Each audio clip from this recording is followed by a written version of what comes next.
বাংলাদেশে শেখ হাসিনা তিনটে খুব স্ট্রং পজিটিভ ব্যাপার ছিল। এক হচ্ছে টেরোরিজম নিয়ে জিরো টলারেন্স, দ্বিতীয় হচ্ছে বহিরাগত শক্তি অর্থাৎ আমেরিকা, চায়না এরকম কান্ট্রির পুরোপুরি পাপেট না হয়ে যাওয়া, তৃতীয় হচ্ছে এনি হাউ কর্মসংস্থানকে বাড়ানো আর দেশের ইকোনমিকে এগিয়ে নিয়ে যাওয়া। বাকি সবকিছু হয়তো ওনার খারাপ ছিল, কিন্তু এই তিনটে জিনিসই যে কতটা ইম্পর্টেন্ট দেশ চালানোর জন্য সেটা এখন হাড়ে হাড়ে টের পাবে হচ্ছে বাংলাদেশ। এই যে আমেরিকা ইউনুসকে বসিয়ে দিয়েছে 2 বছর টানা, যেভাবেই হোক দেশটাকে হিচড়ে হিচড়ে নিয়ে গিয়ে এখন ইলেকশন হবে সেটা বাধ্য হয়ে ফেব্রুয়ারিতে ঘোষণা করলো। কিন্তু তার আগেই এই সব ঘটনাগুলো কিন্তু ঘটছে। এর থেকে পাক্কা বোঝা যায় যে ফেব্রুয়ারিতে ইলেকশন হতে দেওয়া যাবে না। এটা বাইরের থেকে যত ডিপ স্টেট কোম্পানিগুলো আছে, সিআইএ, আইএসআই, আমি ডাইরেক্ট বলছি তারা এই জিনিসটা চায় না। তাদের টার্গেটটাই হচ্ছে ইউনুসকে আরো লং টার্ম বসিয়ে রাখা। তার জন্য এই হাদি যে মানুষের মধ্যে উঠে আসছিল, এতে কিন্তু যতগুলো পলিটিক্যাল পার্টি আছে তাতে পিসফুলি কিন্তু একটা ইলেকশন হতো, ভারতও যেটা চাইছিল। আর সেটা ইউনুস গভর্নমেন্ট আর আমেরিকা, চায়নার জন্য কিন্তু খুব খারাপ দিক ছিল। ইভেন পাকিস্তান হাদির উপর ফায়ার করেছে ঢাকায়, সেখান থেকে তারা নাকি পালিয়ে গেছে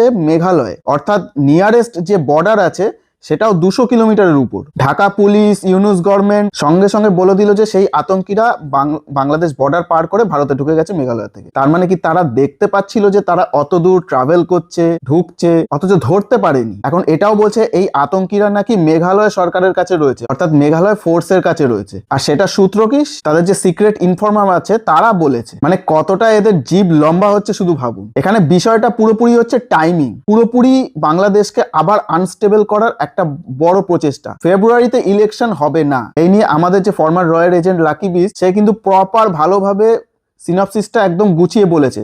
তার জন্য তার কাছে ধমকি আসছে এখন। আপনারা তো সবাই জানেন ধমকি কখন আসে, যখন সত্যিটা বেরোয়, যখন সত্যিটা সামনে আসতে চায়। এই খেলাটা এখন ওসমান হাদির দাদাও বুঝতে পেরেছে। তাই জন্য সে ওপেনলি কিন্তু বললো যে ইউনুস গভর্নমেন্টই এটা করাচ্ছে। আনস্টেবল করা সবচেয়ে বড় অস্ত্র কি? মাইনরিটির উপর অত্যাচার করা। ওদের মাইনরিটি সবচেয়ে সফট পয়েন্ট কোনটা? সেটা হচ্ছে হিন্দুদের উপর। আপনারা ভেবে দেখুন না ইউনুস গভর্নমেন্ট করেছেটা কি। ইউনুস যেই কাজটার জন্য নোবেল পেয়েছে সেটা পেয়েও কিন্তু বাংলাদেশে খুব ভালোভাবে সে পপুলার হতে পারেনি। তাকে চলে যেতে হয়েছিল আমেরিকায়। আমেরিকা তাকে সম্মান দেয়, সম্মান খেতাবের সাথে তাকে এতদিন রেখে তাকে ঘষা মাজা করে তৈরিও করে। তাই ভেবে দেখুন পাকিস্তানের আর্মিদের কাছে যেমন তাদের দেশটা কোনো কিছুই না, তাদের ফ্যামিলির পকেট কিভাবে, মানে এই যে এই রাস্তাটা করে খুব বড়লোক হওয়া যায় সেইটাই ওদের হচ্ছে এখন ওয়ে। ঠিক তেমনই ইউনুসের কাছে এখন হচ্ছে তার ফ্যামিলি, তার সবকিছু যেভাবেই হোক ভালোভাবে এস্টাবলিশ তৈরি করে দেওয়া। এনি হাউ পাকিস্তানের টেমপ্লেটে তৈরি যেই রাস্তাটা, সেই রাস্তাটাই কিন্তু সে নিজে বেছে নিয়েছে। আর এরকমই বেছে নেওয়া গভর্নমেন্ট হচ্ছে